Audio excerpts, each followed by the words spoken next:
দিন ধরতে গেলে দুনিয়া ছাড়তে হবে, দুনিয়া ধরতে গেলে দিন ছাড়তে হবে। চিন্তা করলে আমার এত খারাপ লাগে, রাগ হয়, ক্ষোভ হয়, কষ্ট লাগে, চিন্তা করা যায় না। আমাদের মুসলমানদের আমরা দিন এবং দুনিয়াকে মিলাইতে না পারার কারণে, ব্যালেন্স করতে না পারার কারণে কী যে একটা বিপদ, কী যে একটা বিশ্রী অবস্থা আমাদের।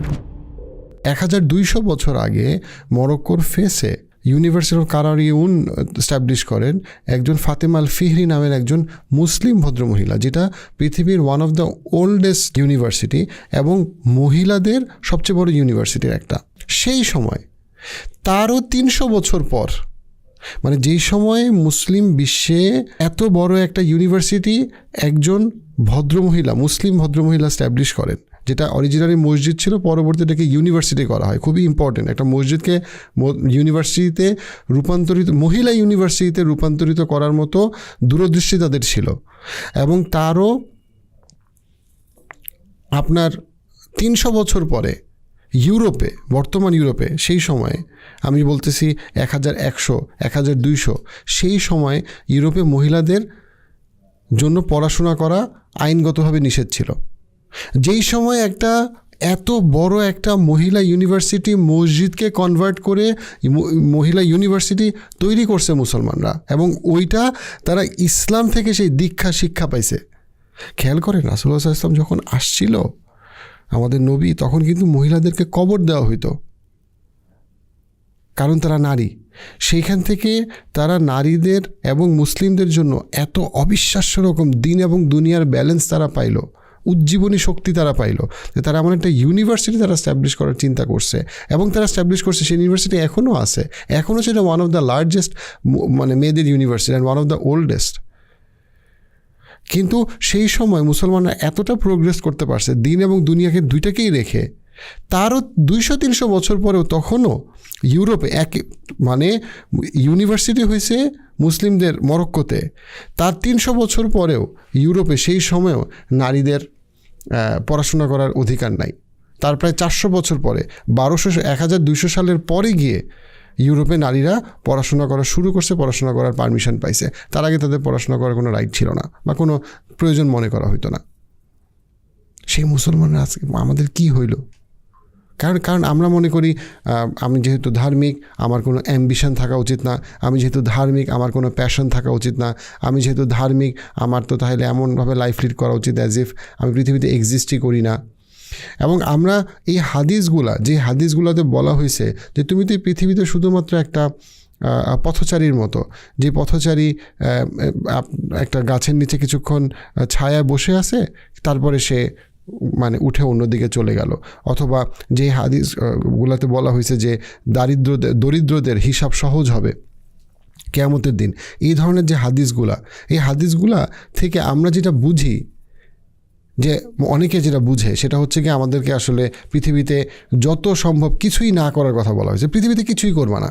অথচ আমরা ভুলে যাই যে কোরআনে আয়াতগুলো যেভাবে আসছে, গল্পগুলো যেভাবে আসছে, সেই গল্পগুলো এটা বুঝাই নাই, সাহাবারা এটা বোঝে নাই। বরং কোরআনে বলা হয়েছে যে তোমরা নামাজ পড়ো, নামাজের পরে তোমরা রিজিকের সন্ধান করো, আল্লাহর জিকির করো, রিজিকের সন্ধান করো। নামাজের পরে রিজিকের সন্ধান করার নির্দেশটা কিন্তু স্বয়ং কোরআনে আল্লাহই দিছেন। এবং আমরা যদি কোরআনে একটা গল্প দেখি, আমরা যে জিনিসটা দেখবো যে সেটা আমরা কত রকম অবিশ্বাস্য রকম আমরা ভুল বুঝি। সুলাইমান আলাইহিস সালাম আল্লাহর কাছে দোয়া করতেছেন, ইয়া আল্লাহ আপনি আমাকে ক্ষমা করেন এবং আপনি আমাকে এমন একটা রাজত্ব দেন যে রাজত্ব আপনি কাউকে দেন নাই, এমন একটা অবিশ্বাস্য সুন্দর বড় প্রভাবশালী রাজত্ব দেন। এবং উনি একটা সুবিচারকের দৃষ্টান্ত হইতে চাইছিলেন এবং আল্লাহ ওনার সেই দোয়াটাকে কবুল করছিলেন। ওনাকে যে রাজত্ব দেওয়া হয়েছিল অন্য কাউকে এত ক্ষমতাধর রাজত্ব দেওয়া হয়নি, এবং উনি সুবিচার করছিলেন। উনি কিন্তু এটাকে চিন্তা করেন নাই যে এই রাজত্ব চাওয়াটা তো হায় এটা তো আমি দুনিয়া চাইতেছি, তাইলে তো আমার আখিরাত শেষ হয়ে যাবে। না, বরং এই দুনিয়ার মাধ্যমে উনি প্রভূত কল্যাণের চেষ্টা করছেন। রাসূলুল্লাহ সাল্লাল্লাহু আলাইহি ওয়াসাল্লাম বলছেন তোমাদের মধ্যে সেই সবচেয়ে ভালো যে সবচেয়ে বেশি পজিটিভ ইম্প্যাক্ট তৈরি করতে পারে। অবশ্যই এখানে পজিটিভ ইম্প্যাক্ট বলতে ইসলামী দৃষ্টিকোণ থেকে পজিটিভ ইম্প্যাক্ট বুঝাইতে হবে। কিন্তু আমি যদি জীবনে কিছুই না করি, আমি যদি শুধুমাত্র মানুষের কাছে হাত পেতে থাকি, অথবা আমি যদি সবসময় ইচ্ছাকৃতভাবে অসহায় জীবনযাপন করি যেখানে আমার সবসময় অন্য মানুষের কাছে হাত পাতা লাগে, দেন এটা কেমন? এটাই কি আমাদের কাছে চাওয়া হয়েছিল? এটা যদি চাওয়া হইতো তাহলে কি বলা হইতো যে উপরের হাত যেটা দান করে সেটা নিচের হাতের থেকে উত্তম, এই হাদিসটা কি আসতো না? এই হাদিসটা আসতো না। কিন্তু এটা আমাদের বুঝার সমস্যা, আমাদের চিন্তার সমস্যা। অথচ কোরআন বারবার এই চিন্তাটাকে চ্যালেঞ্জ করছে। রাসূলুল্লাহ সাল্লাল্লাহু আলাইহি ওয়াসাল্লাম বলছেন, তুমি যখন আল্লাহর কাছে জান্নাত চাওয়া, তুমি জান্নাতুল ফেরদাউস চাও। মিনিং তুমি ইভেন যখন নামাজ পড়তেছো, রোজা রাখতেছো, বা তুমি দান করতেছো, মানুষকে ভালো কথা বলতেছো, তুমি সবচেয়ে ভালোটা করার চেষ্টা করো। রাসূলুল্লাহ সাল্লাল্লাহু আলাইহি ওয়াসাল্লাম সব জায়গায় এহসান পছন্দ করছেন। আমাদেরকে এহসানের নির্দেশ দেওয়া হয়েছে। এহসান করা মানেই হচ্ছে গিয়ে এক্সিলেন্সের সাথে কাজ করা, যে কোনোটা করি, যেটাই আমরা করি না কেন। কিন্তু আজকে আপনি যদি ইউরোপ, আমেরিকা, অস্ট্রেলিয়া যে কোনো জায়গায় আপনি যদি চলাফেরা করতে চান, আপনি দেখবেন সবচেয়ে ময়লা এলাকাটা হচ্ছে গিয়ে বাঙালিদের এলাকা অথবা মুসলিম মেজরিটি এলাকা। ওই এলাকাগুলো একটু ময়লা, রাইট? আমাদের এখন আমি যদি পাংচুয়ালিটি শিখতে যাই, আমাদেরকে জাপান অথবা সিঙ্গাপুর থেকে শিখতে হয়, কারণ মুসলমানদের সেই কালচারগুলো নাই। কিন্তু আমাদের তো এরকম হওয়ার কথা না। আমাদের এরকম হওয়ার একটা বড় কারণ হচ্ছে আমরা মনে করি দিন আর দুনিয়া হচ্ছে বিপরীত। দিন এবং দুনিয়া হচ্ছে বিপরীত। এটা একটা প্রবলেম। এটা অনেকটা এরকম যে একটা ছাত্র পরীক্ষার হলে গিয়ে কিছু লিখতেছে না খাতায়। কেন? কারণ সে বলতেছে আমি তো রেজাল্টের দিকে ফোকাস করে আসি, এই জন্য আমি খাতায় কিছু লিখবো না। তো সে কী করবে? সে ফেল করবে। আরে বাবা, এই দুনিয়াটাই তো হচ্ছে তোমার পরীক্ষার খাতা। এখানে তুমি যা করবা আল্লাহর নিয়তে, আল্লাহকে রাজি খুশি করার জন্য তুমি ঠিকভাবে যা করবা, নামাজ সহ, জিকির সহ, কোরআনের পাশাপাশি যা কিছু আমল, চাকরি, ব্যবসা, সায়েন্টিফিক এন্ডেভার, অন্ট্রপ্রেনারশিপ, যেটাই আমরা করব, সেটাই তো পরীক্ষার খাতায় লেখা হবে। এবং কিয়ামত তো সেই রেজাল্টের দিন তুমি কেমনে পুরস্কার পাও যদি পরীক্ষার খাতায় কিছুই না লেখো? আমাদের কোরআনের সবচেয়ে ভালো গল্প কোনটা? সবচেয়ে শ্রেষ্ঠ গল্প আল্লাহই বলে দিতেছেন, আহসানুল কসাস। কোনটাকে বলা হয়েছে? ইউসুফ আলাইহিস সালামের ঘটনা। ইউসুফ আলাইহিস সালামের ঘটনায় কী ঘটছে চিন্তা করেন, ঠান্ডা মাথায় চিন্তা করেন। ইউসুফ আলাইহিস সালাম ছোটোবেলায় তার ভাইরা তাকে হিংসা করে তাকে কুয়ার মধ্যে ফেলে দিছে। সেইখান থেকে আল্লাহর রহমতে তাকে কুয়া থেকে অন্য এক দল তাকে উঠায় তাকে দূর এক জায়গায় নিয়ে তাকে দাস হিসাবে বিক্রি করে দিছে। তারপরে সেটা হচ্ছে গিয়ে ওইখানে গিয়ে আবার তাকে মিথ্যা নারী নির্যাতন মামলায় তাকে যাবজ্জীবন কারাদণ্ড দেওয়া হয়েছে। চিন্তা করে দেখেন। এবং সেই জেলখানায় উনি আসে অনেক বছর পর উনি মুক্ত হয়েছে এবং রাজা তাকে ক্ষমা করে দিছে। এবং এটা প্রমাণিত হয়েছে যে তার নামে যে নারী নির্যাতন মামলাটা করেছিল সেটা মিথ্যা ছিল। তখন সবাই আশা করতেছে, কারণ একটা স্বপ্ন রাজা দেখছে যেটার ব্যাখ্যা ইউসুফ আলাইহিস সালাম করছে, যেখানে বোঝা যাচ্ছে যে সামনে হয়তো একটা অর্থনৈতিক মন্দা আসবে, খারাপ সময় আসবে, হয়তো দুর্ভিক্ষ আসবে। তখন রাজা অলরেডি কিন্তু ইউসুফ আলাইহিস সালামকে মুক্ত করে দিছে এবং তাকে একটা সম্মানিত ব্যক্তিদের মধ্যে তাকে মুক্ত করে দিছে। এখন যে কোনো মানুষ চিন্তা করবে যে এত ঝামেলা জীবনে হয়েছে, এখন আমি একটু আরাম করি, এখন আমি একটু রিল্যাক্স লাইফ লিড করি।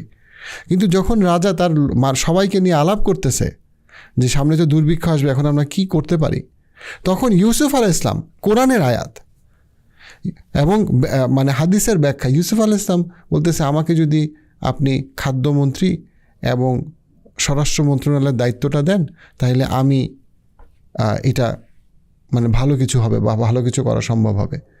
খেয়াল করেন, ওই সময় যে কোনো মানুষ আমরা সাধারণভাবে চিন্তা করলে কি দেখি যে ভাই একটু আরাম আয়েশে থাকি, ঝামেলায় না যাই, রাইট, একটু রিল্যাক্স লাইফ লিড করি। উনি এটা মনে করে নাই। উনি নবী, আল্লাহর নবী। এবং দেখেন আল্লাহ কীভাবে উনি কিন্তু ধর্মমন্ত্রী হওয়ার চেষ্টা করে নাই। খুব ইম্পর্টেন্ট পয়েন্ট। উনি যাদের সাথে কথা বলছে সবাই কিন্তু সেই সময় তাওহীদে বিশ্বাস করে না।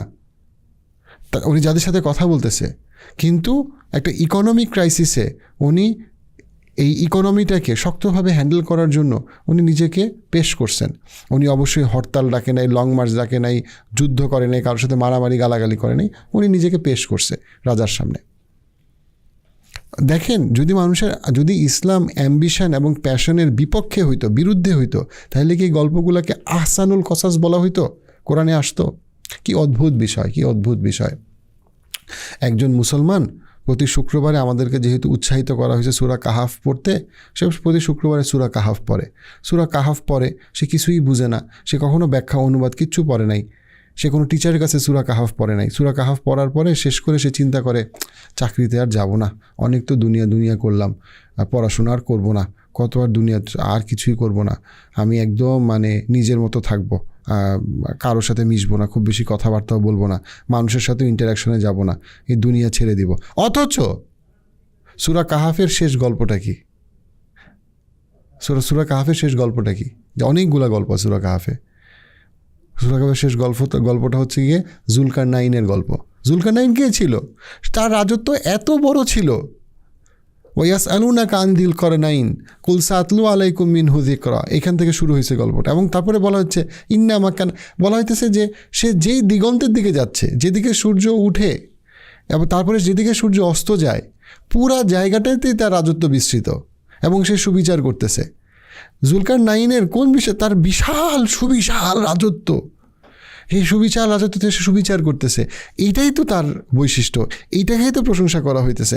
অ্যান্ড দেন উনি বিভিন্ন জায়গায় উনি যখন বিচরণ করতেছে ওনার বাহিনী নিয়ে, তখন একটা জায়গায় মানে একটা গ্রুপ অফ লোক বলতেছে যে ইয়াজুজ এবং মাজুজরা আমাদেরকে অনেক ক্ষতি করতেছে, তুমি আমাদেরকে প্রতিরোধ করার একটা ব্যবস্থা করো।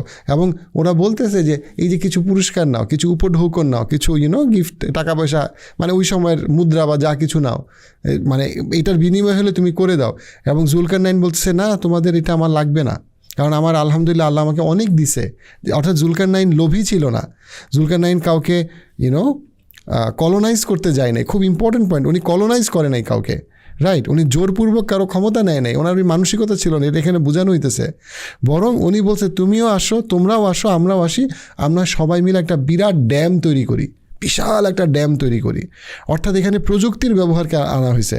হাদিসে এখানে প্রযুক্তির ব্যবহার আসছে, যে উনি ওই সময়ের যতটুকু হাই টেক ইউজ করা সম্ভব সমস্ত টেকনোলজি ব্যবহার করছেন কিসের জন্য? যেন উনি একটা বিরাট ড্যাম তৈরি করতে পারে, সো দ্যাট সাধারণ মানুষ কষ্ট না পায়, যেন তাদের প্রতিরোধমূলক একটা বিরাট একটা ড্যাম উনি তৈরি করে। এইটা হচ্ছে সূরা কাহাফের লাস্ট গল্প। এবং এই গল্প দেখার মানে এই একই সূরা কাহাফ পড়ার পরে আমাদের মুসলমানরা এখন কি আমরা বুঝি? আমরা যেটা বুঝি সেটা হচ্ছে যে আমাদের আসলে প্রযুক্তি ছেড়ে দেওয়া উচিত, আমাদের আসলে সায়েন্স পড়া উচিত না, ফিলসফি পড়া উচিত না, আমাদের আসলে যেহেতু আমরা পরকালমুখী, সেহেতু আমাদের কাজটা কি? আমাদের কাজটা হচ্ছে কি মানুষের সাথে কম কথা বলা, চাকরিতে মানে কোনো রকম করলে করলাম, না করলে না করলাম, ব্যবসায় করলে করলাম, না করে না করলাম, মানে আমার ব্যবসা তো আল্লাহর ব্যবসা, আল্লাহ যেভাবে চালাবে, আমার দেখার কোনো দরকার নাই। কি ভাই, অথচ কোরআনে আপনি কি পড়লেন, কি বলা হইল, আপনি কি দেখলেন, কি বোঝানো হইল? এখন কোরআনে যখন আমরা যদি সাহাবাদের জীবন দেখি, সাহাবিরা তো রাসূলুল্লাহ সাল্লাল্লাহু আলাইহি ওয়াসাল্লাম মারা যাওয়ার পরে ওনারা তো জানতেন মক্কায় নামাজ পড়লে কত বেশি সওয়াব, মদিনায় নামাজ পড়লে কত বেশি সওয়াব। কিন্তু বেশিরভাগ সাহাবি মক্কা মদিনায় মারা যায় নাই। কেন মারা যায় নাই? কারণ ওনারা বুঝছিল যে নবী রাসূলের যে দায়িত্ব, সেই দায়িত্ব পালন করাটাই সাহাবাদের কাজ। সো সাহাবারা ছড়াই গেছে, পৃথিবীর সমস্ত দিকে তারা ছড়াই গেছে। এই জন্য এত তাড়াতাড়ি ইসলাম এত স্প্রেড করছে, তারা সমস্ত দিকে ছড়াই গেছে। তারা এই হাদিস কোরআন পড়ে তারা এটা বুঝে নাই যে আমাদের কাজটা হচ্ছে শুধুমাত্র নামাজ পড়া, শুধুমাত্র রোজা রাখা। না, তারা এটা বুঝতে পারছে যে ইসলাম আমাদের কাছে, কোরআন দাবি করে যে আমি এই কোরআনের আয়াত নিয়ে সব দিকে আমি ছড়ায় যাব। এবং এই জন্য আমরা দেখি মক্কা মদিনা থেকে কত দূরে দূরে মুসলমানরা মারা গেছে। কেন? অনেক দূরে গিয়ে সে একটা মসজিদ স্থাপন করছে, অল্প কিছু মানুষ তার কথা ইসলাম আনছে, এবং এভাবে করে করে করে এত তাড়াতাড়ি স্প্রেড করছে। সেই মুসলমানরা আমাদের আজকে কি হইল? আমরা সেই একই কোরআন আছে আমাদের কাছে, কিন্তু আমাদের ঘড়ি মুসলমানরা বানায় না, আমাদের কাপড়ের ডিজাইন মুসলমানরা করে না, আমাদের গাড়ি মুসলমানরা বানায় না, টেকনোলজির ফোরফ্রন্টে মুসলমানরা নাই, গ্লোবাল মানে পলিসির জায়গাতে অনেক ক্ষেত্রে মুসলমানদের যেখানে থাকার কথা সেখানে নাই। কেন? কারণ যারাই ধর্মকে আঁকড়ায় ধরে, কেন যেন তারা মনে করে ধর্মকে আঁকড়ায় ধরা মানে হচ্ছে আমার পৃথিবীকে ছেড়ে দিতে হবে, আমি ডাক্তার হইলে সময় মতো মানে কাজ করব না, আমি ইঞ্জিনিয়ার হইলে ঠিকমতো ব্রিজ বানাবো না, কারণ এগুলো তো দুনিয়ার কাজ। কিন্তু এই যে মুসলমান সায়েন্টিস্টরা সমস্ত কিছু তৈরি, মানে সমস্ত কিছু সেই সময় 1000 বা 1100 1200 সালে সমস্ত কিছু আবিষ্কার করছে। মানে ম্যাথমেটিক্সের বেজ, কেমিস্ট্রির বেজ, ফিজিক্সের বেজ যে বেজগুলোর উপরে পরবর্তীতে ফিজিক্স, কেমিস্ট্রি, ম্যাথস, জুওলজি, এগুলো সব, হিস্ট্রি, এগুলো সবগুলো এত ডেভেলপ করছে। সেই সায়েন্টিস্টরা তো দিন এবং দুনিয়াকে একসাথে রেখে অসাধারণ কাজ করতে পারছে, অসাধারণ কাজ করতে পারছে। কিন্তু আমরা কেন মনে করি দিন এবং দুনিয়া হচ্ছে একটার একটা শত্রু? এবং এইটা হচ্ছে আমাদের মুসলমানদের একটা বিরাট প্রবলেম, যেটা থেকে আমাদেরকে বের হয়ে আসতে হবে।